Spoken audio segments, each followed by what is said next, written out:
జగన్ మెప్పు కోసం వైసీపీ నాయకులు నోటికొచ్చినట్టు మాట్లాడుతున్నారని జమ్మలమడుగు ఎమ్మెల్యే ఆదినారాయణ రెడ్డి ఆగ్రహం వ్యక్తం చేశారు. ఏపీ అన్ని రంగాల్లో అభివృద్ధి చెందుతుంటే ఓర్చుకోలేక జగన్ కుట్రలు చేస్తున్నారని ఆరోపించారు.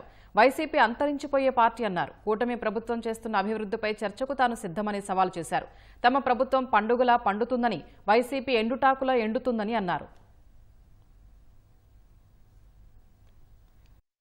అభివృద్ధి సంక్షేమం, ఆ సంక్షేమంలో super 6, super hit, GST 2 super success.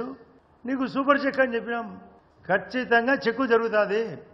నేను సిట్ 1, సిట్ 2 లిక్కర్ పైన, లడ్డు పైన సిట్టు, దేవిరెడ్డి శంకర్రెడ్డి జైల్లో ఉన్నప్పుడు కానీ, రిమ్స్ ఆసుపత్రిలో కానీ ఉన్నప్పుడు దానిపైన ఒక సిట్టు.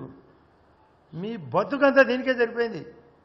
మీరు లేచేది లేదు, పెట్టేది లేదు. మీ పార్టీ అంతరించిపోయేది గ్యారంటీ. అమరావతి ఏమైనా ఆపగలరా? మీ చేతనైతే పోలవరం ఆపగలరా? రైల్వే జోన్ ఆపగలరా?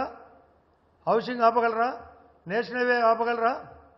ఈ ప్రైవేటు కంపెనీల పెట్టుబడులు Adani, Ambani, JSW, Nippon group లేదా గూగుల్ ఆపగలరా? అది ఆపలేరు. మీరు జైలుకు పోకుండా మీరు ఆపుకోలేరు. నేను నా పైన, మా కూటమి పైన, అభివృద్ధి పైన, సంక్షేమం పైన, మంచితనం పైన శ్రీశ్రీ గారి పాట ఉందిలే మంచి కాలం ముందు ముందున, అందరూ సుఖపడాలి నందనందన. ఇది మా యొక్క అభిప్రాయం. నీవు అంతా అశుభం. ధర్మ సంస్కృతి మాది, ధర్మ విస్మృతి నీది.